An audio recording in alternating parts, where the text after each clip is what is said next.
दोस्तों नमस्कार, जय भीम, जोहार। मेरा नाम है अवधेश कुमार और आप देख रहे हैं दर्द की आवाज़। दोस्तों आज मैं जिस मुद्दे पे बात करना चाहता हूँ, सिर्फ राजस्थान ही नहीं, पूरे हिंदुस्तान के मुद्दे की बात है।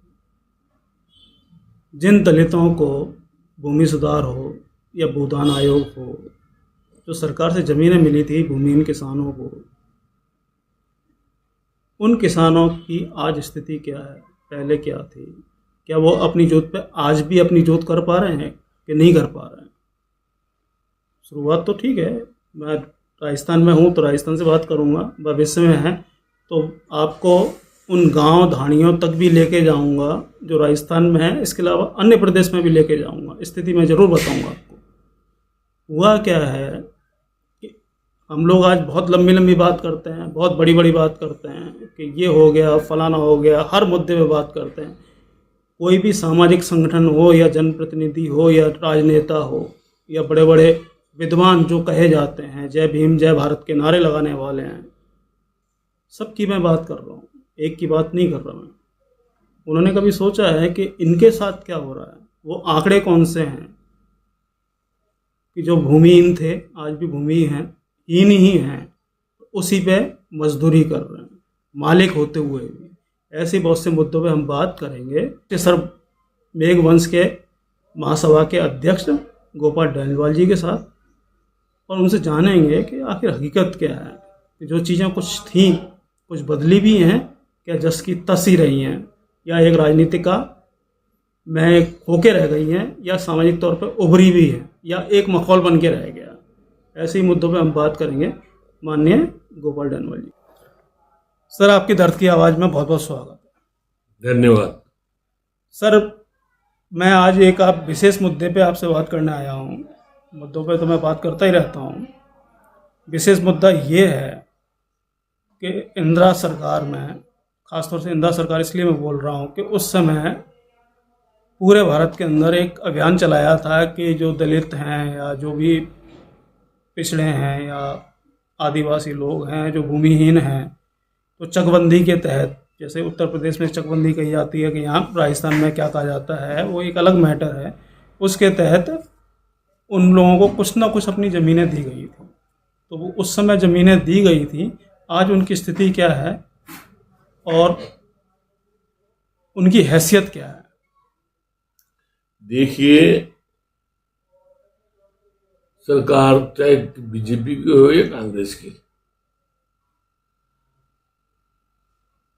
गांव में पंच, वार्ड पंच, सरपंच और एसडीओ खंड स्तर पर एक भू आवंटन कमेटी बनी हुई है।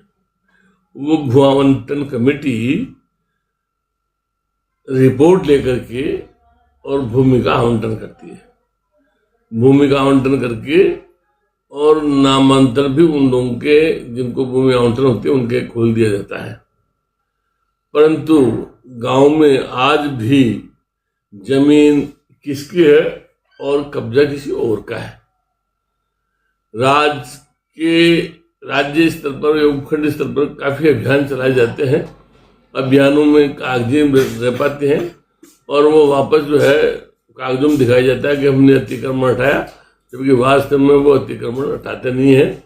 और वो गरीब आज भी गरीब है और भूमि किसी और की है, काबिज कोई और है।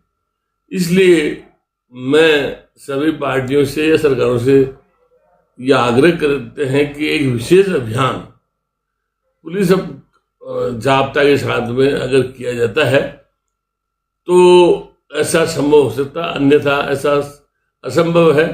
और वो खेती कोई और कर रहा है और जोत कोई और रहा है। सर जैसे अभी हाल ही में जातिगत जनगणना का जो कॉन्सेप्ट चला है, तो आपको नहीं लगता कि उसमें इस चीज़ का भी एक अलग से एक पैरा क्रिएट किया जाए कि उस समय जो आवंटित जो ज़मीन थी इन समुदायों की, उनकी स्थिति पहले क्या थी, आज क्या है? बिल्कुल, अगर जातीय जनगणना हो रही है एक अच्छी शुरुआत है। और जातीय जनगणना के साथ में एक अभियान के रूप में ऐसा चलाया जाता है तो अति उत्तम होगा। तो आपको लगता है कि सरकार और नेता प्रतिपक्ष राहुल जी को आप क्या कहना चाहेंगे? राहुल जी से यही कहेंगे कि आप एक पार्टी स्तर पर एक अभियान चलाएं, अभियान चला के जहां सरकारें का आग्रह से किया है वहां पर ये अभियान चला करके और ये निर्देशित करें कि जो भी भूमिहीन है उनको मौके पर जाके कब्जा दिलाएं। और सर मैं एक चीज़ और पूछना चाह रहा हूँ, अगर वो बंदे हैं, ठीक है मालिक तो हैं, वो मालिक हैं वो कागजों में, तो अगर वो अपनी ज़मीन बेचना चाहें तो उनकी स्थिति क्या रहती है? बेचना चाहे तो बेच सकते हैं, परंतु क्योंकि सरकार के कानून के नियमों से आप तो बेच नहीं सकते, परंतु फिर भी कोई बेचना चाहता तो बेच देते हैं, पर मौके पर ऐसा 10-5% हो सकता है, बाकी असंभव है। नहीं, इसका एक कारण है कि जैसे दलित की ज़मीन है तो कोई दलित ही खरीद लेगा, किसी को पकड़ लाते हैं जिसकी 10-15-20 बीघा पुश्तैनी ज़मीन है तो उसको वो नॉमिनेट कर लेते हैं और उसी से एग्रीमेंट कर लेते हैं, तेरा कोई मतलब नहीं है, क्योंकि ये भी बहुत हिस्ट्री में हुआ है, बहुत ज़्यादा हो रहा है और ये काफ़ी संख्या में हो रहा भी। क्योंकि होता है ना कि एक बड़ा जमींदार है जिसकी पुश्तैनी ज़मीन है, वो उस फिगर में नहीं आता, हाँ, ले लेते हैं ले लेते हैं ना, और वो एग्रीमेंट कर लेते हैं, ठीक है अब तेरा कोई मतलब नहीं है उससे तो ठीक है। ये हो रहा है ना सर? हो रहा है, काफ़ी बहुत संख्या में हो रहा है, हर गांव में हो रहा है। तो अब जैसे अगर प्रतिशत के पैमाने पे माने तो कितने प्रतिशत के पास वास्तविक तौर पे है और कितने प्रतिशत के पास नहीं है? ऐसा है कि 70% के पास तो नहीं है और 30% के पास है। लगता है 30% के पास है। हाँ, 30% के पास तो है। वो जो समझदार है, पढ़े लिखे हैं, वो कानून के अनुसार थाने से, तहसील से, उपखंड स्तर से वो ले लेते हैं, और 70% के पास नहीं है। तो इस समाज में इतनी अवेयरनेस क्यों नहीं है? कोई भी जनप्रतिनिधि हो, चाहे सामाजिक संस्थाएं हो, या अब जैसे अम्बेडकर वेलफेयर सोसाइटी की हम बात करें, उसमें ज़्यादातर अधिकारी कर्मचारी वर्ग के लोग हैं, वो सब चीज़ें जानते हैं, तो क्या ये लोग अपनी तरफ से कोई अभियान नहीं चला सकते थे? अगर ये अभियान चलाएंगे तो स्थिति वो अलग होगी। अगर ये अभियान चलाएं तो स्थिति अलग होगी, परंतु ये अपने व्यक्तिगत स्वार्थों की पूर्ति में लगे रहते हैं। सिर्फ इन्हें एक अपना टिकट और एक वादा चाहिए। हाँ, उसी में लगे रहते हैं, बाकी कुछ नहीं। जी सर, बहुत बहुत धन्यवाद सर। जय भीम, जय भारत।